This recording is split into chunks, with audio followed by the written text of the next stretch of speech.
nous avons laissé enfler une bête immonde. Et je pense que le cœur aussi de la démocratie, c'est d'accepter que le mal n'est pas toujours extérieur à nous. Pas du tout pour nous culpabiliser. Rien ne légitime ce qui s'est passé. Mais si nous voulons nous extraire de ça et avoir une petite chance que l'humanité l'emporte sur la barbarie, il faut sans concession dérouler les racines de l'histoire. Voilà. Et puis, sans concession, accepter que nos reniements, nos renoncements, nos petites lâchetés, nos petits égoïsmes, cette tendance à ce que justement le superficiel l'emporte toujours sur l'essentiel, a peut-être une petite responsabilité dans cette situation-là.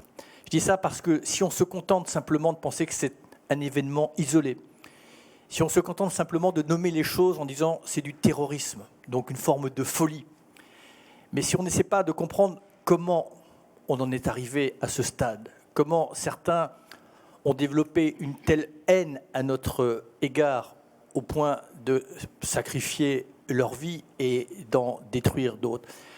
Et si nous n'esquivons pas ce rendez-vous critique que nous avons avec nous-mêmes, si ce n'est pas simplement une réponse technologique, évidemment nous aurons besoin de nous affranchir des énergies fossiles, mais s'il n'y a pas une interrogation intime pour comprendre comment nous en arrivons là, comment à un moment ou à un autre, ce couple qui s'était formé dans la modernité, avenir et progrès, s'est dissocié, comment nos intentions nous ont échappé.